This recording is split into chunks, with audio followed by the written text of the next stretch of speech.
So, what's up again mga kakuso at mga karpintero at mga karpintera, and you're now watching here again in our channel Karpintero Pinoy TV by DCS Woodworks. So, ayun guys, for today's vlog, meron tayong babaguhin kitchen na kinakailangan ng ating client. So, yung kitchen niya nga pala is okay pa naman, pero yun nga, gawa siya sa aluminum. So, medyo hindi na fit yung mga console hinges kasi nag-loose thread na lahat.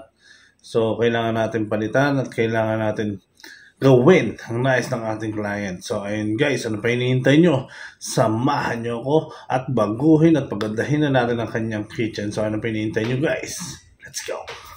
Yun, nagandang pinuntahan ng ating client at ito nga pala yung kitchen niya. So, meron lang siyang problema dyan kasi yung iba is loose thread na hindi na makabitan ng screw, and yung iba naman is gusto niya magkaroon ng storage na maximize yung kanyang kitchen. So, ayun guys, syempre, ginawa natin yan at pinaganda at pinaghandaan ng maigi na sa ganun is maisa katuparan ng kahilingan ng ating client. Simula yan dyan sa Grace Park, Caloocan City. So, ano ba hinihintay nyo guys? Tignan na natin kung ano yung kinalabasan ng ating disenyo para dito sa kanilang kitchen makeover. So, ayun guys, pati pala counter type nyan is papalitan. Let's go! So, yun guys, proceed na tayo sa ating disenyo. Sa mga hindi pa pala nakakapag-follow sa ating FB page, follow na kayo. Dito lang yan sa DCS Woodworks, at ito naman ang ating YouTube channel kung saan mapapanood yung mga bago nating gawa ng mga proyekto. So, andyan lahat ng video na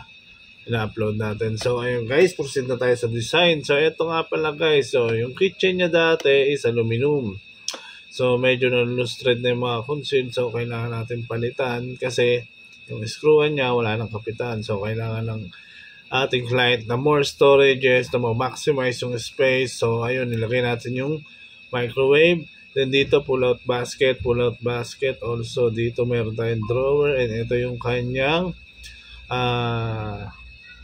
condiments. So, dalawang condiments rack yung lalagay natin dyan. So, ayun guys, kung excited na kayo mapanood, ano pa hinihintay nyo? Simulan natin. Baka simulan pa ng iba.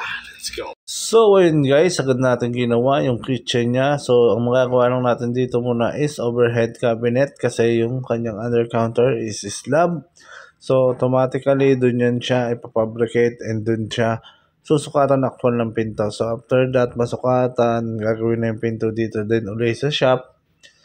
Then, ilalaminate na uli. So, ayun guys, pati pala yung countertop niya is gagawin natin. And yung backsplash niya is na-request niya na i-retain. So, ayun guys, makita nyo mamaya kung paano yung gagawin natin.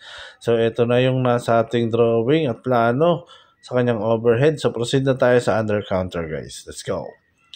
So, ayun guys, nag-proceed na tayo sa ating delivery muna, syempre, para maihatid na yan doon mismo sa Grace Park, Caloocan. So, ito yung overhead niya guys. Yun nga, kaya ng sinabi ko kanina, yung under counter niya is doon natin gagawin yung partition, shelves, and yung mga pinto, susukatan natin. So, ito na nga pala, nakabit na rin natin yung countertop niya. So, i-retain natin dyan yung backsplash, kaya tinanggal natin ng maayos na sa ganun is mabalik natin. So, nakabit na lahat dyan. So, kung ready na kayo, syempre, ready na rin kami. At handa na ba kayong panoorin? Sabay-sabay natin yung panoorin. Ano pa hinihintay nyo? Let's go!